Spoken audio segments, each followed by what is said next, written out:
이제 2026년 네. 또 이제 또 3월 달이 돼서 우리 기독교 세계가 이 상실된 세상에서 이제 2강을 시작하고자 합니다.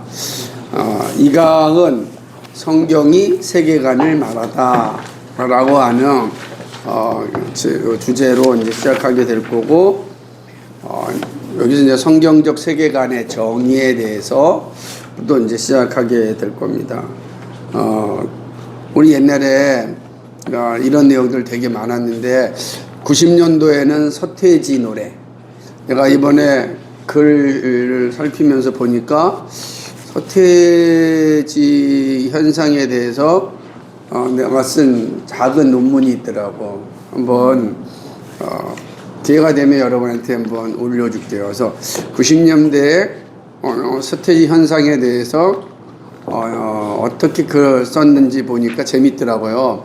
아, 이때 이런 생각을 내가 했구나 하는데, 그 이후에 이제 뭐 책에 이 뒤에는 그런 내용들이 담겨져 있지 않는데, 나중에 너무 이제 옛날 책이 되다 보니까 90년대 서태지 얘기니까 너무 옛날 얘기잖아요. 2026년에는 적어도 이제 BTS나 아니면 블랙핑크나 뭐 이런 사람들의 가사나 이런 걸 연구하고 그래야 되는데, 그런데 이제 한국 사회의 대격변은 군사정권 시대에서 문민정권으로 바뀌는 시대, 그게 이제 90년대였기 때문에 우리 대한민국의 근대 현대사에 있어서 가장 중요한 시점이었다. 그러면 도대체 이러한 군사정권에서 문민정권으로 가는 이 전환점에 나타난 사회 현상은 무엇이었을까?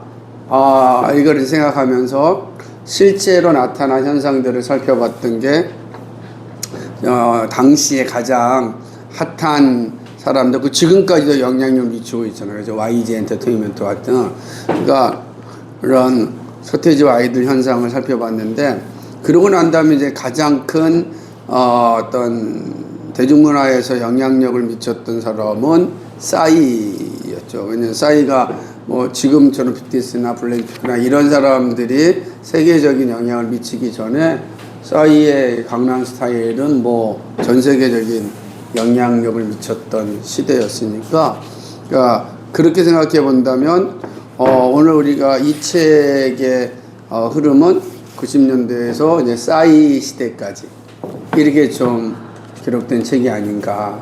그리고 이제 그 이후의 시대의 흐름을 쓴 것은 최근에 대중문화 3.0이라고 하는 책이 나왔는데, 아마 이제 3.0 시대의 흐름은 어떤 것인가. 최근에 이제 책을 읽으면서 참 재밌고 유익하게 보았던 건데, 한번 소개 한번 해볼 필요가 있다고 생각을 합니다. 그래서 없군요. 어디 있어야 되는데? 예, 아이고, 책을 못 찾았어요. 그렇게 생각해 본다면, 이제 이 책의 예화를 이제 싸이로 시작하는데, 그 시대가 됐다라고 하는 걸 좀 설명하고자 조금 장황스럽게 말씀드렸습니다. 이런 거, 싸이 노래 음악, 싸이 노래 사탄 음악이죠. 들어도 되나요? 사탄 음악이 뭐지? 우상을 숭배도 하는 것입니다. 그럼 싸이 노래만 그런 것은 아니겠네? 돈과 성, 그리고 권력을 추구한 노래도 우상이라고 할 수 있는데, 그러네요. 그럼 우리는 어떻게 해야 되나요? 이게 한 시점에 한 학생이 찾아와가지고 저한테 SNS로 이런 얘기가 퍼지고 있는데 우리는 어떻게 해야 되나 라고 이제 보는 거죠. 그러니까 이런 시대는 이제 말씀드렸던 90년대 서태지 아이들 나왔을 때 마찬가지고, 이 테이프를 거꾸로 돌리면 사탄 소리가 나온다, 이런 시대에서 당시는 사단이 대중문화를 점령했다, 이런 나주를 달의 신상원 씨 같은 류의 이제 이야기가 있었고, 과연 그런가? 그때는 뭐 난리가 아니었어요. 우리도 뭐 자연스럽게 그런 시대에 이렇게 독립하였고, 그 다음에 이제 나타난 건 아니다. 모든 문화가 다 하나님의 영광 가운데 있을 수 있다. 죄 짓는 거 외에는 다 하나님께 영광이다라고 하는 상황 가운데 문화에 대한 변혁을 주장해서 거룩한 문화를 만들자라고 하고, 최근에 3.0을 주장하는 젊은 학자들은 뭘 요구하냐면 문화와 소통을 해야 된다. 대화를 해서 그들의 문화 속에서 무엇을 말하고 있는지 우리가 이렇게 편견 없이 들어가서 살펴보고 이야기해야 된다라고 하는 것까지 온 거예요. 그러니까 비판, 변혁, 대화 이렇게 보겠습니다. 근데 사실은 이 대화라고 하는 말도 사실은 그렇게 이제 3.0다운 그런 표현은 아닌 것 같고, 저는 오늘 앤디 크라우치라고 하는 사람이 쓴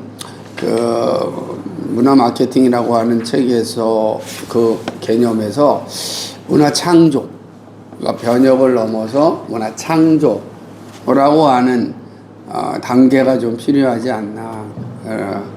그러니까 우리가 뭐 각자 영역에서의 문화를 아름답게 창조해 나가는 것이 오히려 그리스도인들이 가지고 있는 문화에 대한 이해가 아닌가. 그럼 이제 3.0이라고 하는 책에서 주장하는 건 너무나 많은 사람들이 창조의 개념은 인식하지 않고 지금 현재는 변혁해서 여전히 대중문화에 대한 비판적 시각을 가지고 있는 현 상황 속에 우리가 대중문화의 대화를 시도해야 된다. 이렇게 이제 나아가는 거죠. 그래서 모든 문화에 대해서 이제 대화를 하는 거지. 그거는 이제 나중에 살펴보겠지만 이 책에도 기록된 것처럼 영화에 대한 보는 것인가, 뭐 듣는 것인가, 말하는 것인가, 나누는 것인가 이런 질문과도 다 일맥상통하는 과정이라고 볼 수 있어요. 그런데 문제는 그러한 상황, 뭐 비판을 하든 변혁을 하든 창조를 하든 대화를 하든 대화를 하든 창조를 하든 이런 어떤 과정 속에서 가지고 있어야 될 자세는 뭐냐면 그 본질에 대한 바른 이해를 가지고 있어야 된다. 그게 세계관이다. 그러니까 우리가 세계관이 잘 사로잡혀서 그 기준이 없이 대화가 가능할까? 근데 포스트 모던 사회에서는 기준을 가지고 대화하는 건 이거는 진정한 대화가 아니라, 그러니까 기준 자체를 해체하고 그 자체로 그냥 대화를 하자라고 하는 거거든. 그러다 보니까 그냥 대화라고 하는 것이 상대주의로 빠질 확률이 너무 많은 거지. 너무 네 생각이고 네 생각이네. 네 생각 그렇게 생각하는구나. 나는 이렇게 생각해. 이게 끝나는 거니까 3.0에서 시도하는 대화의 이야기는 이 사람도 이렇게 생각하는구나 라고 많은 거지. 최근에 영화 본 것 중에 좀 재밌는 영화 뭐가 있었어요? 석현. 그 제목이 왔나? 결정사 같은 내용. 결정사에서 겪는 그런 내용이 나오고. 결정하는 거에 대해서. 그런 거 봐요. 결혼 정보회. 결혼 정보회사. 네. 길게 얘기해 주세요. 그 플레이는 잘 몰라가지고. 그거는 한국 네임인데 그 미국 네임 모르고 영화였어요. 뭔가 싫어하는 연애도 그러니까 외모를 엄청 따지는 그런 내용이 나오는데 과연 진정한 사랑은 무엇일까? 결국 주인공은 자기가 생각하는 사랑을 근데 그 사람도 잘생겼어요. 저게 오케이. 무슨이야. 그게 무슨이군요. 그 사람 캡틴 아메리카 그 사람이에요. 외모를 중요시하지 않고 그런 내용인데 주인공 잘생겼어. 재밌네. 내가 너 크게 웃으면 안 되는데. 예, 그 다음에 우리 잘생긴 주인공 나오죠. 가장 최근에 본 게 신의 학당이에요. 신의 학단에서 어땠어요?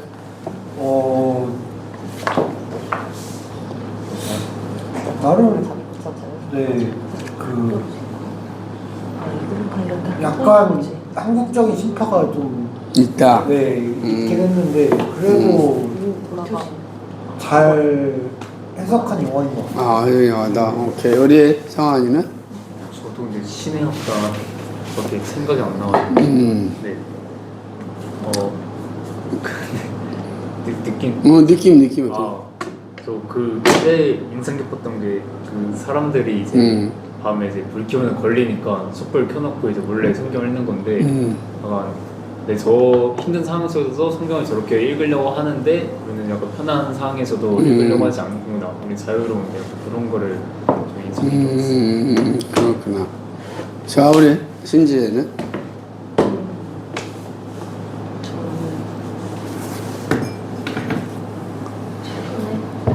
영화관이요? 뭐 영화 아닌데 다른 거라도 생각하면 얘기하지.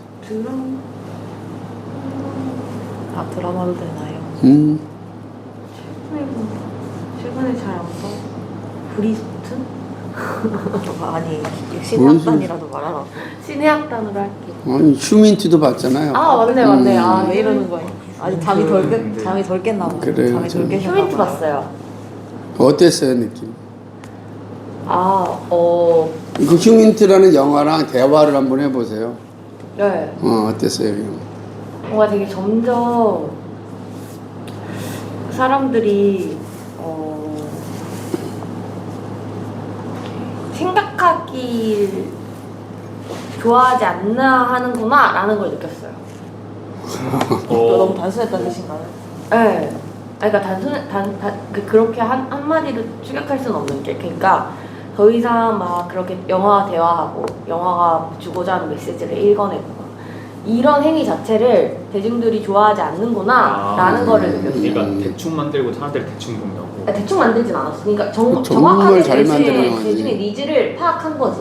저희가 그거를 복잡하지 않게. 복잡하지 않고 그냥 정말 딱 그대로 받아들여지는 컨텐츠를 좋아한다라는 게 열심히 느껴지는, 정말 그냥 웹툰을 그대로 영화로 옮겨놓은 것 같은 느낌인데 대부분의 요즘 양산형 웹툰 같은 느낌이었다는 거죠. 근데 이거 감독은 웹툰한 게 아니고, 감독의 얘기를 들어보니까 엊그저께 나왔는데 베를린이라는 영화를 찍은 감독이었고, 또 모가디슈라는 영화를 찍은 감독이야. 다 같은 감독이야.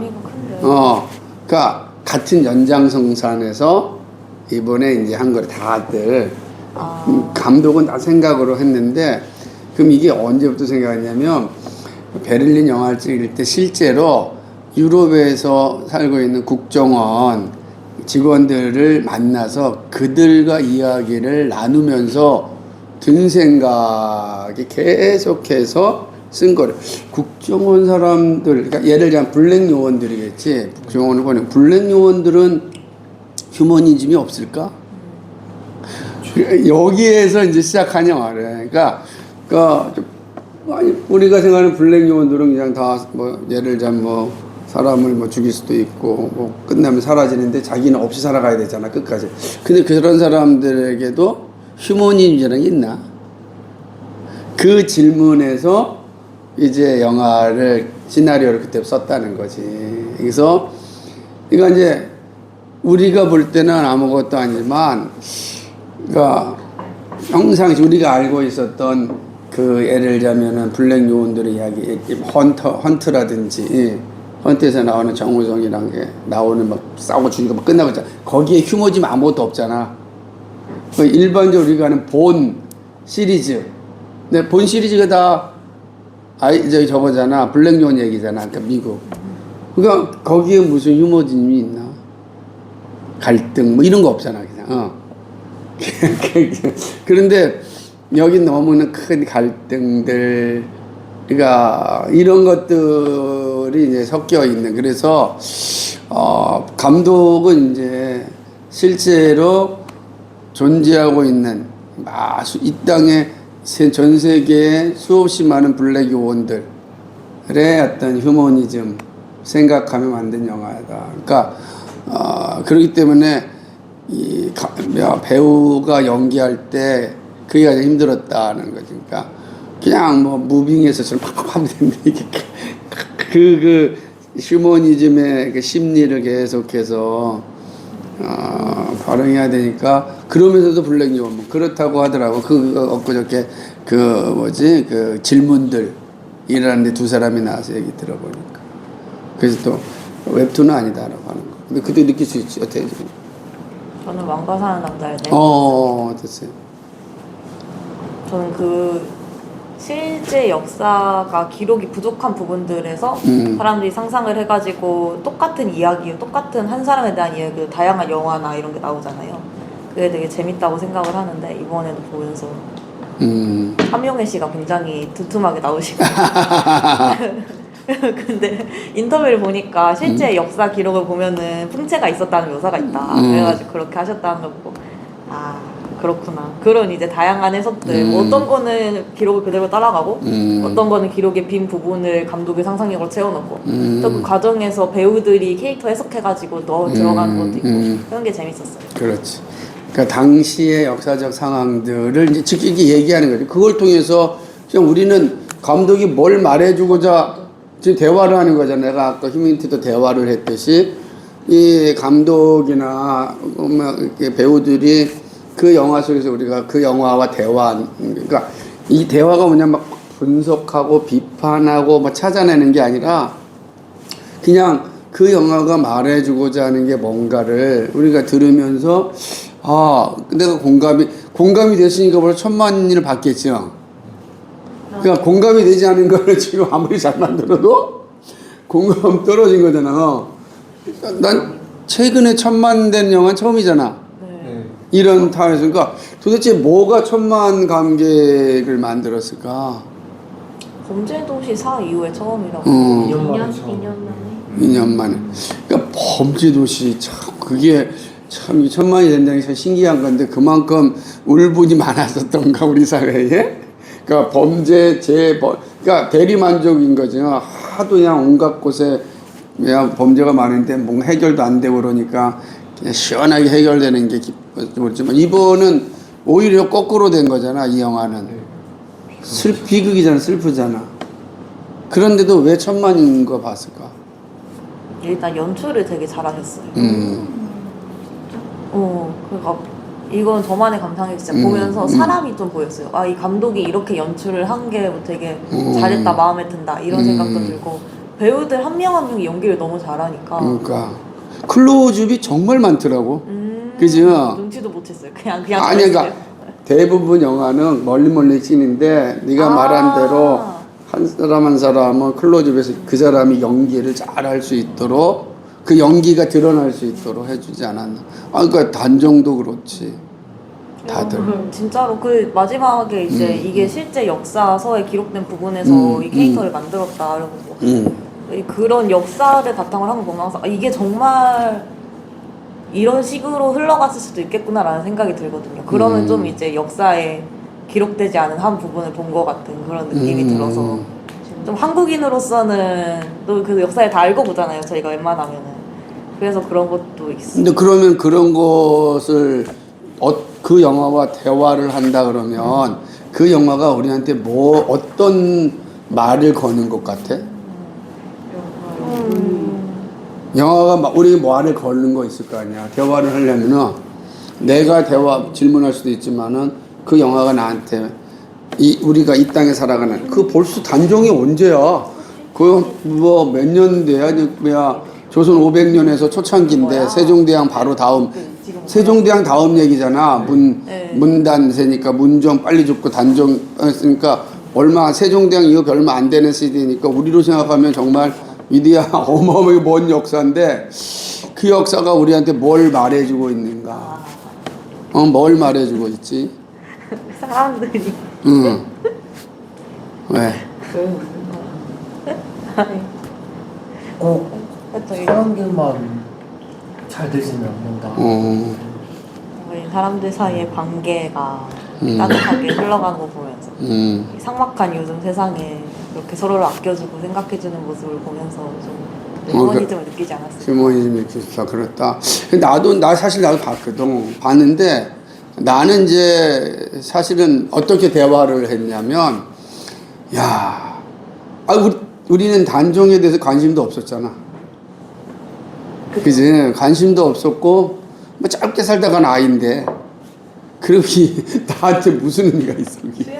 수양대고만 생각하고 그 수양대군이 또 정치를 못한 것도 아니고 잘했단 말이야. 그런 상황 속에서 역사가 우리한테 이제 말해주는, 그런데 그 단종이 이 긴 시간을 지나서 나중에 235년에 단종으로 복원됐고, 노상군에서 단종으로 복원되고, 그리고 2026년에 누군가의 영화를 통해서 10,000만 이상 사람들에게 당시의 단종이 이랬구나, 세조가 이랬구나 라고 하는 것에서 역사적 복원이 일어나는 기분. 그 역사는 반드시 사라지지 않고 진실을 말한다, 뭐 이런. 지금 내가 좀 불편하거나 불이하거나 뭐 그렇게 인생이 끝난다 할지라도 역사 속에서 언젠가 나는 복원된다, 뭐 이런, 아주 뭐 나는 대단한 인물도 아니지만 그런 것들을 그래, 우리가 그래서 어쨌든 내가 비록 불이하게 삶을 마친다 할지라도 그게 끝은 아니겠다, 이런. 결국은 내 입장에서는 하나님 나라에서 이 모든 것이 다 회복될 것이다. 이 땅에서는 회복이 안 돼도 역사 속에 회복되듯이 하나님 나라에서 나의 모든 것도 다 복권되고 회복될 것이다 라고 하는 생각을 이제 가지면서, 그래, 내가 또 단종을 보는구나. 거기는 30년 전에 창녕포 가가지고서 우리가 수련회를 했었거든. 그 가묘 바로 밑에 교회가 있어. 거기서 우리 청년부 수련회 하고, 그런데 비가 와가지고 그 강을 못 건너가지고, 갈 때는 배로 건너간, 동강을 배로 건너갔는데, 못 건너가서 그 산 뒤쪽으로 넘어오면 저 끝쪽 산 넘어오면 다리가 있거든. 근데 그 산 넘는 날에 정말 산딸기가 많어. 그 산딸기 정말 많이 먹었거든. 근데 거기서 산딸기가 나오더라고. 그래서 내가 그거는, 그것도 이 사람들이 정말로 그 지형을 잘 살핀 게 아닌가 할 정도로, 영화를 보면서 우리 30년 전 이제 넘어오면서 산딸기 따먹으면서 그 험한 길을 가야 되니까 길을, 그래서 산딸기 먹으면서 산을 넘어서 온 기억이 있는데, 그 영화 보는데 산딸기에 나와가지고 그래 정말 험하거든. 뭐 호랑이가 나올는지 모르겠지만은 산딸기를 이제 먹었던 거고, 그 옆에 다 절벽이기도 하니까. 그래서 또 나는 그런 또 지리적인 추억도 가졌던 영화를. 우리가 지금 얘기하는 게 뭐냐면, 이렇게 3.0 시대는 대화를 하자는 거야. 처음에는 뭐냐면, 이게 사단이 대중문화를 점령했으니까 사단이 사용하는 게 뭐야, 막 이렇게 분석하고 찾아냈다면, 두 번째는 그것이 아니라 우리가 문화 변혁을 일으켜야 된다. 각 영역에 가서 우리가 사단의 문화가 점령된 대중문화 세계에 가서, 예전에는 연예인, PD, 이런 것들 다 이거를 사단이 대중문화를 점령했으니 가면 안 되잖아. 근데 거꾸로 우리가 그런 곳에 더 적극적으로 가서 악플이 아니라 선풀을 만들듯이 선한 문화를 만들어내야 된다, 막 이런 운동을 했다면, 그러지 않고 그냥 문화는 문화니까 문화 자체에 대한 대화를 하자라고 하는 거고, 변혁은 바뀐다라고 하는 거니까 바꾸자라고 하는 건데, 그 다음에 적극적으로 창조하자라고 하는 건 이제 조금 이제 부족했던 부분이 아닌가. 근데 지금은 이제 이런 식의 모습을 보면서 시대가 변했고, 반면에 우리가 인식해야 될 것 가운데 하나는, 그러면 기준을 가지고 보아야 되는가, 대화를 해야 되는가, 기준 없이 대화해야 되는가, 이 주제를 생각을 해야 된다는 거예요. 그러니까 포스트 모던님은 분명히 기준을 해치한 다음에 마치 아무것도 없는 상태에서 대화가 가능하다 생각하지만, 과연 그걸 가능한가, 기준 없는 대화가 가능한가 라고 하는 질문을 던지게 된 거죠. 그래서 오늘은 이제 들어가면서 기준 없는 대화가 가능한가, 대화는 기준이 있어야 되는가 라고 하는 두 질문 속에서 우리는 성경적 세계관이라는 기준을 가지고 대화를 해야 된다라고 하는, 그 사람의 전제 없는 사람은 없으니까 전제가 있는데 그 전제를 부정할 수는 없지 않는가. 그렇다고 한다면 우리가 가지고 있는 전제인 성경적 세계관은 어떤 것인가. 이걸 이제 공부하고자 합니다. 네. 5분 쉬고 그 다음에 다시.